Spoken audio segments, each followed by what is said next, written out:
Hello and welcome back, everybody. Moving on to section 1.3, we're working on the continuous integral. And I often want to start out by just saying there are really two motivations for developing this integral. The first is just a definition of an antiderivative, and by that I mean suppose that we have a function f of x, maybe it's equal to x squared minus 2x plus 1. Can we find a capital F of x for which if I take a derivative of capital F of x, I just recover lowercase f. Right, so it's kind of this idea of, we know that we can take a derivative in one direction. It gets computed. Is there any way of undoing that operation? Of course, the answer is yes. You just undo it the way that you would expect to. You kind of run all the rules in reverse. But the other motivation of an integral is the calculation of the area under the curve of a continuous function. And so it's the fact that the integral manages to do both of these at the same time that is the fundamental theorem of calculus. So the fundamental theorem of calculus says that these are the same.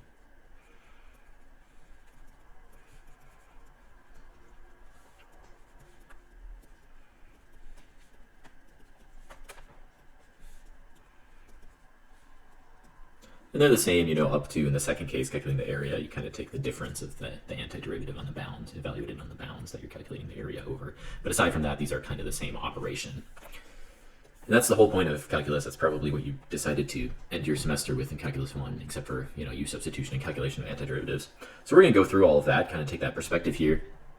And we're going to go ahead and just start with the definition of an antiderivative. And this is the one I already described to you. An antiderivative of some function f is itself another function which we often denote capital F. So we denote by capital F, and we ask that the derivative of this capital F actually reconstructs the first function. That's all it means to be an antiderivative. And I do say here that this is any function which satisfies the identity. And I've got the footnote over here that basically says antiderivatives are unique only up to an additive constant, right? And I think we've seen this before in taking antiderivatives. We always get to add a plus c onto the end of it. So that's why an antiderivative is any function, not specifically the function. And to show that they're unique only up to this constant, right? Somebody may ask, is it unique up to the addition of any other function? The answer is no. It can only possibly be a function or a constant. And the way you can tell that is assume that you have two antiderivatives, f1 and f2. So suppose that they both satisfy the property that when you take either f1 or f2, you get lowercase f. Well, then when you take a derivative of the difference of the two functions, they both become f, and so that derivative of their difference has to be 0. Well, what is the antiderivative of 0? There's only one possible antiderivative of 0, and that is a constant. So we do know that at the very least they're unique up to constants, even though they're not unique. We often will utilize the notation here, and here I've included actually the integral sign with the differential dx against it as our antiderivative notation. And you'll notice here I'm actually using this definitions equal sign here. A lot of math books will not define the integral as the antiderivative. They'll actually define it as the area under the curve. You can kind of define the definite integral first and then prove the fundamental theorem of calculus in reverse that says, oh, the definite integral, which represents the area, is equal to the antiderivative evaluated at the bounds, subtracted from one another. We take kind of the reverse approach here because of the fundamental theorem of calculus. Either approach is equivalent, but it's a little bit easier to kind of recapitulate by starting with this as the definition of the integral, or the indefinite integral in this case, right? So you'll hear people describe a definite versus indefinite integral. Indefinite just means there are no bounds here or here, right? And so an indefinite integral is actually truly equal to an antiderivative plus this arbitrary constant. And so we're going to utilize that notation for now as the integral, and then we will eventually see by proving the fundamental theorem that this is equivalent to the definite integral, which computes the area under a curve. Let's look at some examples of antiderivatives. Classic case, x cubed over 3 plus x cubed over 2 plus x is an antiderivative of x squared plus x plus 1. And this is true since you just go ahead and compute the derivative of this lovely function. And what you get out of computing a derivative, well, we use the power rule on x cubed over 3. That's going to give us 3x squared over 3, but the 3's are going to cancel, so we just have x squared. We're going to take a derivative of x squared over 2. That's going to give us 2x, and there's a mistake. It's just 2x over 2, and the 2's cancel. So we're just left with x, and then take a derivative just of x, and that is really a derivative of x to the first power. It's going to be 1 times x to the 0 power, which is just 1. But of course, I say an antiderivative here, because if I would have gone ahead and taken that and added 7 to it, that would also be a derivative, an antiderivative, because the derivative of 7 is 0. And I say, in other words, we can say that the, this indefinite integral of x squared plus x plus 1 is equal to, well, x cubed plus 3 plus x squared over 2 plus x plus an arbitrary constant.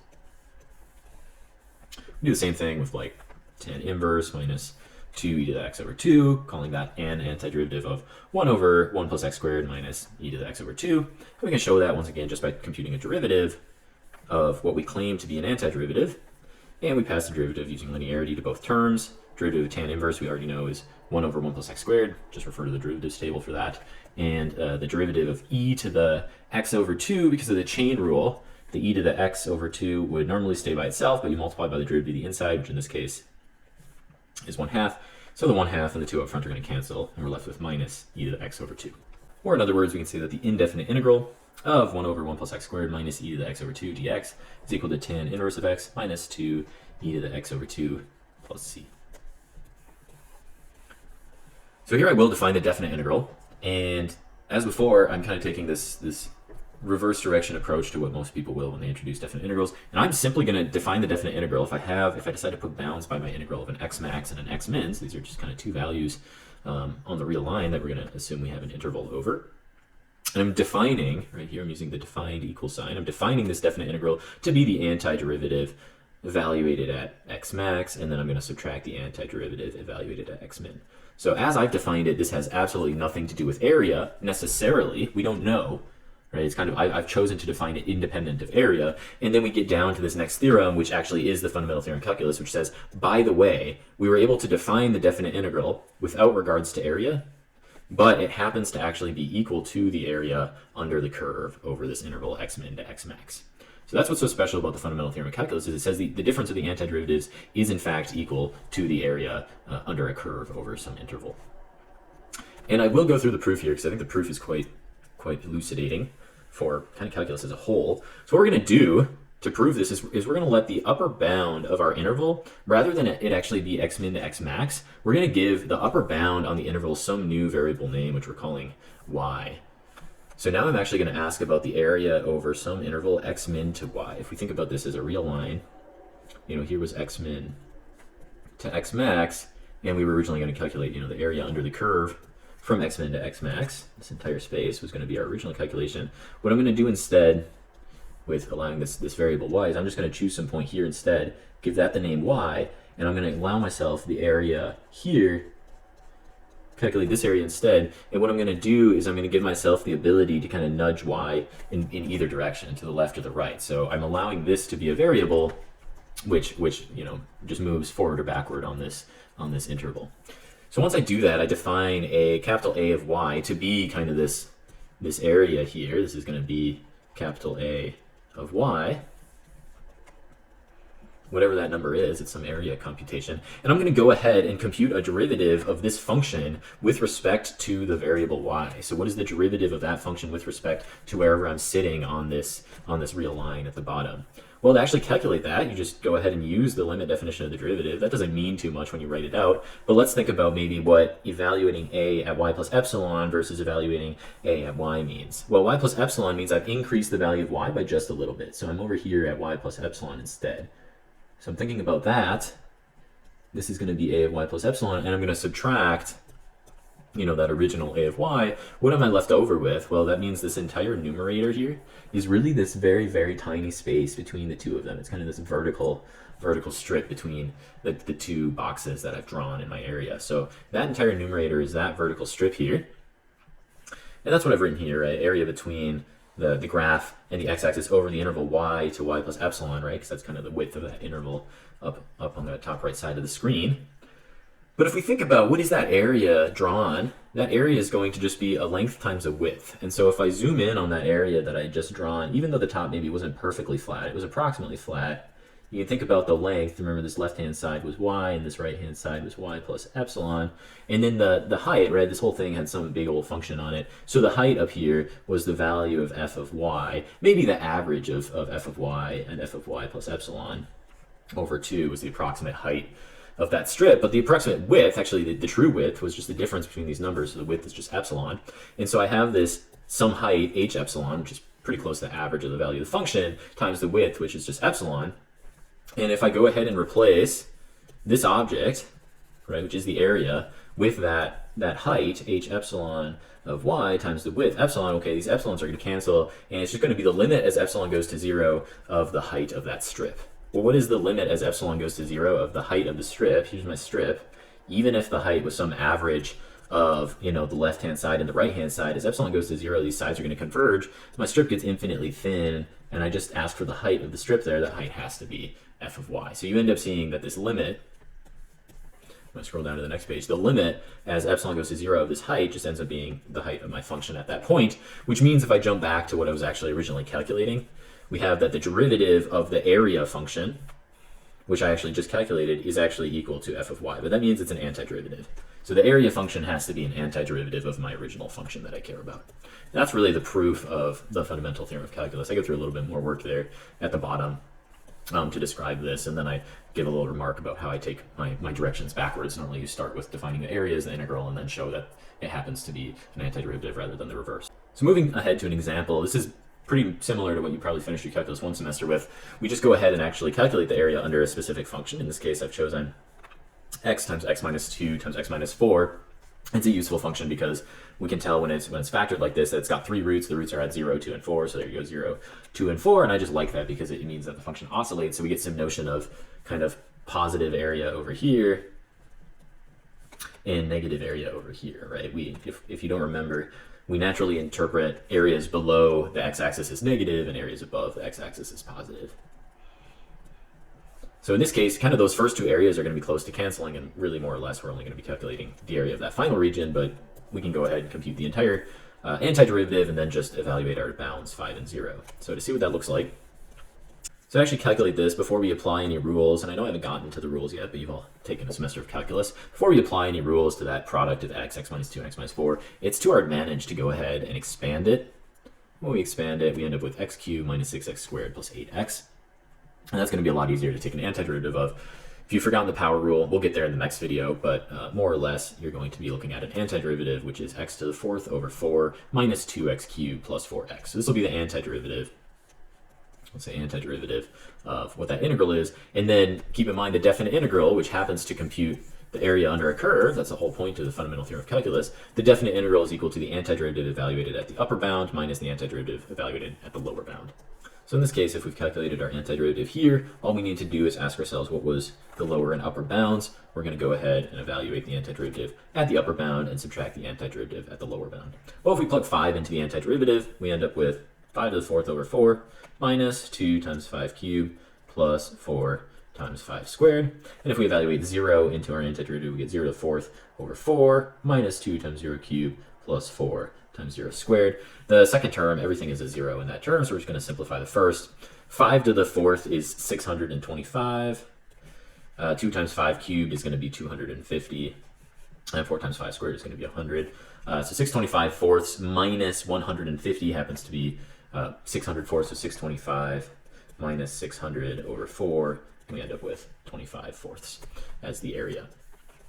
Now, I do want to mention, and I do this as part of the example here, that you can, let's go back to the original area, if you didn't want to interpret this as a negative area, so I say, what if we want to interpret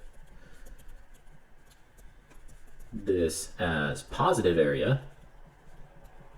We certainly can. You just have to be a little careful when you compute the integrals. More or less, you end up computing the integrals over this region, which is from 0 to 2, and this region, which is from 4 to 5. And then you take the negative of the integral over this region from 0 to 4, right?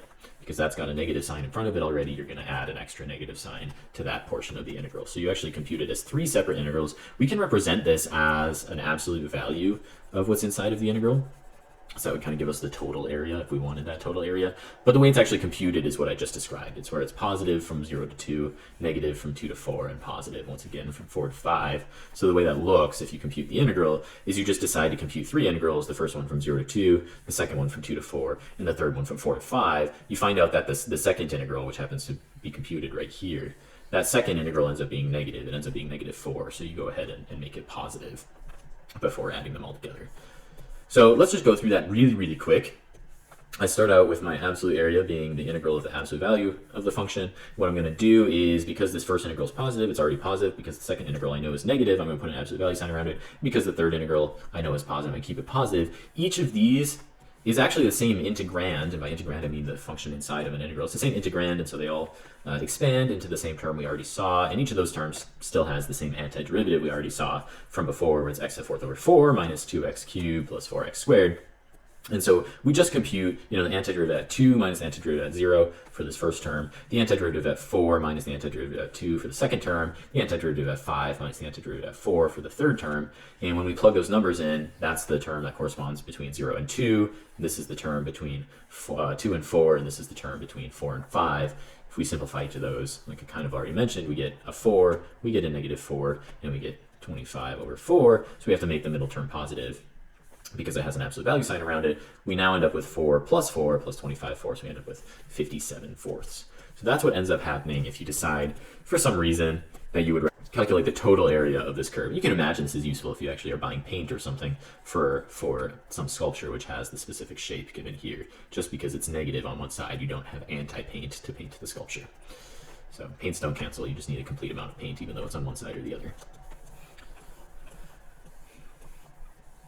Now, I do want to mention that, antiderivatives and integrals is kind of the same thing. They satisfy these similar nice rules that the derivatives satisfy. Maybe not quite as nice of rules, but certainly our favorite rule, which is linearity, is still satisfied by integrals. So I do have a proposition here that says integrals are linear. And let's just recall what linear meant to us before. Linear means behaves like multiplication. Or in other words, in terms of our fancy operations words, it distributes over addition and commutes with multiplication. So that's what it means to be linear, and the integrals satisfy this as well, which really saves us in a lot of situations. It means that if we're computing the integral of maybe c1 f of x plus c2 g of x, we can compute this as c1 outside of the integral, and we just look at the integral of f, plus c2 outside of an integral, and we just look at the integral of g. This applies for definite integrals as well as indefinite integrals. So if we decide to put some bounds on these integrals, it still holds true. Proof is kind of just by definition being an antiderivative. Since the derivative is linear, the antiderivative also has to be linear.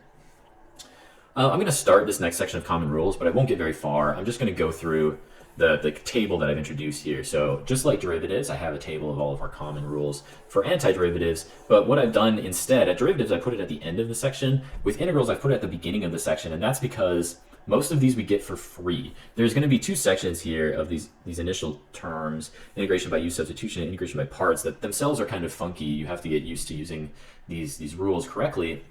But every other rule below these two kind of comes for free just by inverting the derivatives table, right? So if we just look at the right-hand side of all these, so I'm looking over here, over here, over here, and so on. If I just go ahead and take a derivative of the right-hand side, like in the top case, take a derivative of x to n plus 1 divided by n plus 1. Well, the power rule for derivatives tells me to grab this n plus 1 and pull it out front. Well, when it comes out front, it cancels with that. And then I subtract 1 from the power, so I just have n plus 1 minus 1 in the power, and there's my x to the n. So everything on the right-hand side is almost immediately obtained by just, you compute a derivative of it and verify that what you get is actually on the left-hand side. This one's maybe a little bit sneaky. You'd have to use the product rule to see that. Maybe we'll do that right now. Let's go d dx on x log x minus x, and what do we get? Well, a product rule in the first term, so we'll take a derivative of x, that's a 1, keep the log the same. We're going to add x and then a derivative of log, which happens to be 1 over x, and then we're going to subtract the derivative of x, which happens to be 1. What do we get? We get log x plus, well, x times 1 over x cancels, and we get 1 minus 1, so those 1's cancel,